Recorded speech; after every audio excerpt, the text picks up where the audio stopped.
Hello. Latest data from China shows that the inflation rate there has fallen to 0.2% in November, sparking disinflationary fears. It means that if the inflation rate falls any further, it may turn into negative territory. That is, consumer prices may actually start falling instead of rising. Meanwhile, India is still grappling with high inflation. And in China's case, the government and the central bank are trying to reverse the fall in prices. So, what should one worry about? A rise in prices or fall in prices? Let me help you understand. Very high inflation, often called hyperinflation, is bad for consumers as well as for businesses. But that part is well known. Now consider falling prices. If buyers start believing that prices will continue to fall, then they will postpone their purchases. As a result, sales will be hit, output and employment will fall, dragging the economy into a recession. Another way deflation hurts the economy is by discouraging borrowing. When you take debt, what you have to repay becomes costlier in real terms when prices fall. This is because the same amount of money is now worth more after prices have fallen, because goods and services have become cheaper. And by a similar logic, the value of saving grows as what you take out of the bank will now be worth more than what you had put in. Therefore, deflation encourages saving, discourages lending, and reduces spending. That's how it hurts economic activity. This is precisely the concern in China. After the COVID shock and the real estate crisis, now comes worries of a tariff war under the Trump presidency. These fears are slowing down spending as consumers turn cautious. Lower spending has slowed down price rise, and now a deflation, if it happens, will worsen the situation, taking China into a recession. The Chinese government and the central bank are trying hard to counter the possibilities of deflation by increasing spending to drive prices up. The central bank slashed interest rates in September.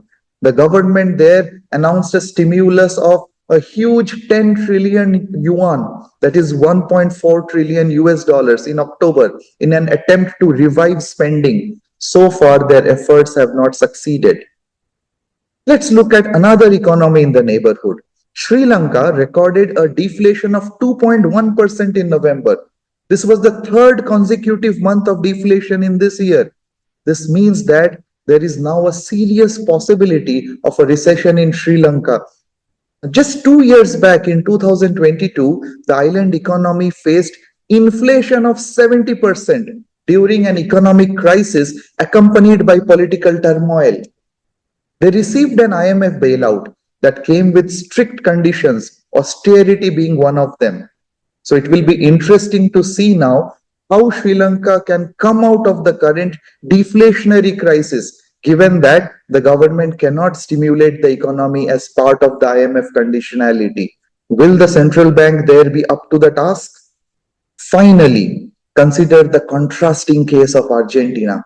Far from deflation, it has been experiencing hyperinflation for a long time. Inflation was 290% in April, but has come down to 166% in November, the lowest in 4 years. This has been the result of President Javier Milei's drastic cuts in government spending. The spending cuts have also caused negative GDP growth, with half of Argentines falling into poverty. But Milei is convinced that cutting public spending and inflation is a bigger priority that will help the economy to eventually stabilize. As the spending cuts continue, will economic activity recover or will Argentina fall into a deeper precipice? We will have to wait and see. We saw that high inflation, called hyperinflation, and negative inflation, called deflation, are both bad news but for different reasons. Hence, it is desirable to have a small, modest positive inflation, such as 2%, which the US Fed targets, or 4%, which the RBI in India targets. A small positive inflation encourages consumers to continue purchasing, helping economic activity to chug along. Meanwhile, India's inflation fell to 5.5% in November from 6.2% in the previous month.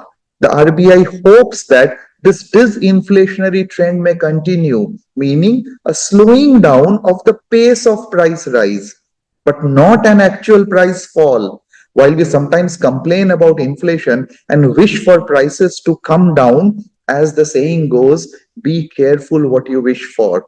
Or is that one of those old Chinese proverbs? In any case, don't wish to be China right now. So, what do you think? Will China be able to beat the deflation blues and avoid a recession? Will Argentina be able to beat hyperinflation? What about India? Can the RBI control the prices of tomatoes and onions? Share your thoughts below.